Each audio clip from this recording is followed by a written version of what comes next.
Chapter 57. The discomposure of spirits, which this extraordinary visit threw Elizabeth into, could not be easily overcome, nor could she for many hours learn to think of it less than incessantly.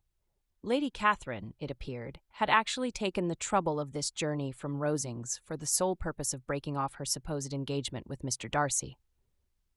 It was a rational scheme, to be sure, but from what the report of their engagement could originate, Elizabeth was at a loss to imagine, till she recollected that his being the intimate friend of Bingley, and her being the sister of Jane, was enough, at a time when the expectation of one wedding made everybody eager for another, to supply the idea. She had not herself forgotten to feel that the marriage of her sister must bring them more frequently together. And her neighbours at Lucas Lodge, therefore, for through their communication with the Collinses, the report, she concluded, had reached Lady Catherine, had only set that down as almost certain and immediate, which she had looked forward to as possible at some future time. In revolving Lady Catherine's expressions, however, she could not help feeling some uneasiness as to the possible consequence of her persisting in this interference. From what she had said of her resolution to prevent the marriage, it occurred to Elizabeth that she must meditate an application to her nephew, and how he might take a similar representation of the evils attached to a connection with her, she dared not pronounce. She knew not the exact degree of his affection for his aunt, or his dependence on her judgment, but it was natural to suppose that he thought much higher of her ladyship than she could do, and it was certain that in enumerating the miseries of a marriage with one whose immediate connections were so unequal to his own, his aunt would address him on his weakest side. With his notions of dignity, he would probably feel that the arguments, which to Elizabeth had appeared weak and ridiculous, contained much good sense and solid reasoning. If he had been wavering before, as to what he should do, which had often seemed likely, the advice and entreaty of so near a relation might settle every doubt, and determine him at once to be as happy as dignity unblemished could make him. In that case he would return no more. Lady Catherine might see him in her way through town, and his engagement to Bingley of coming again to Netherfield must give way. If, therefore, an excuse for not keeping his promise should come to his friend within a few days, she added, I shall know how to understand it. I shall then give over every expectation, every wish of his constancy. If he is satisfied with only regretting me when he might have obtained my affections in hand, I shall soon cease to regret him at all. The surprise of the rest of the family on hearing who their visitor had been was very great, but they obligingly satisfied it with the same kind of supposition which had appeased Mrs. Bennet's curiosity, and Elizabeth was spared from much teasing on the subject. The next morning, as she was going downstairs, she was met by her father, who came out of his library with a letter in his hand. "Lizzie," said he, "I was going to look for you. Come into my room." She followed him thither, and her curiosity to know what he had to tell her was heightened by the supposition of its being in some manner connected with the letter he held. It suddenly struck her that it might be from Lady Catherine, and she anticipated with dismay all the consequent explanations. She followed her father to the fireplace, and they both sat down. He then said, "I have received a letter this morning that has astonished me exceedingly. As it principally concerns yourself, you ought to know its contents. I did not know before that I had 2 daughters on the brink of matrimony. Let me congratulate you on a very important conquest." The color now rushed into Elizabeth's cheeks in the instantaneous conviction of its being a letter from the nephew instead of the aunt, and she was undetermined whether most to be pleased that he explained himself at all, or offended that his letter was not rather addressed to herself, when her father continued, "You look conscious. Young ladies have great penetration in such matters as these, but I think I may defy even your sagacity to discover the name of your admirer. This letter is from Mr. Collins." "From Mr. Collins, and what can he have to say?"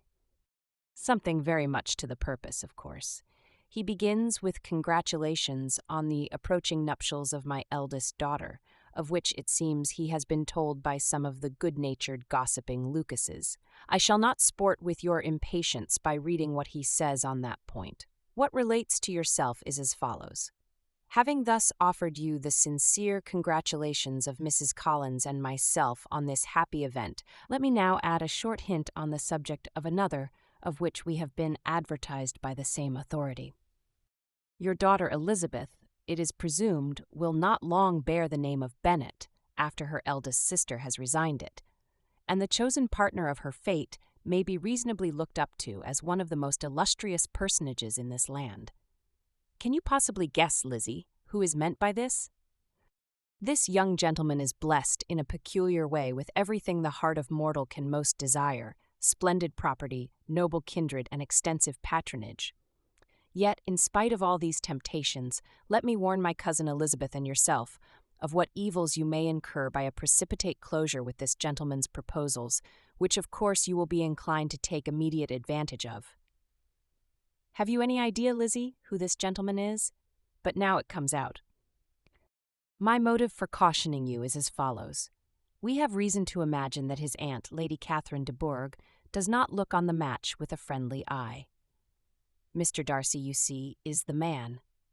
Now, Lizzie, I think I have surprised you. Could he, or the Lucases, have pitched on any man within the circle of our acquaintance, whose name would have given the lie more effectually to what they related? Mr. Darcy, who never looks at any woman but to see a blemish, and who probably never looked at you in his life. It is admirable.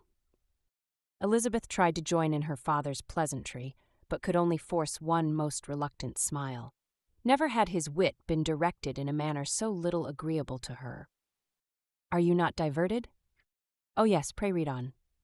After mentioning the likelihood of this marriage to her ladyship last night, she immediately, with her usual condescension, expressed what she felt on the occasion, when it became apparent that, on the score of some family objections on the part of my cousin, she would never give her consent to what she termed so disgraceful a match.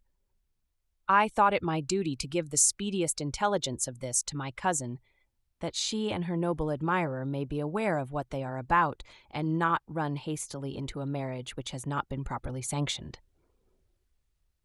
Mr. Collins, moreover, adds, I am truly rejoiced that my cousin Lydia's sad business has been so well hushed up, and am only concerned that their living together before the marriage took place should be so generally known. I must not, however, neglect the duties of my station, or refrain from declaring my amazement at hearing that you received the young couple into your house as soon as they were married. It was an encouragement of vice, and had I been the rector of Longbourn, I should very strenuously have opposed it. You ought certainly to forgive them as a Christian, but never to admit them in your sight, or allow their names to be mentioned in your hearing. That is his notion of Christian forgiveness. The rest of his letter is only about his dear Charlotte's situation, and his expectation of a young olive branch. But, Lizzie, you look as if you did not enjoy it. You are not going to be missish, I hope, and pretend to be affronted at an idle report. For what do we live, but to make sport for our neighbors, and laugh at them in our turn? Oh, cried Elizabeth, I am exceedingly diverted, but it is so strange. Yes, that is what makes it amusing. Had they fixed on any other man, it would have been nothing, but his perfect indifference and your pointed dislike make it so delightfully absurd. Much as I abominate writing, I would not give up Mr. Collins's correspondence for any consideration. Nay, when I read a letter of his, I cannot help giving him the preference even over Wickham, much as I value the impudence and hypocrisy of my son-in-law. And pray, Lizzie, what said Lady Catherine about this report? Did she call to refuse her consent? To this question his daughter replied only with a laugh, and as it had been asked without the least suspicion, she was not distressed by his repeating it. Elizabeth had never been more at a loss to make her feelings appear what they were not. It was necessary to laugh when she would rather have cried. Her father had most cruelly mortified her by what he said of Mr. Darcy's indifference, and she could do nothing but wonder at such a want of penetration, or fear that, perhaps, instead of his seeing too little, she might have fancied too much.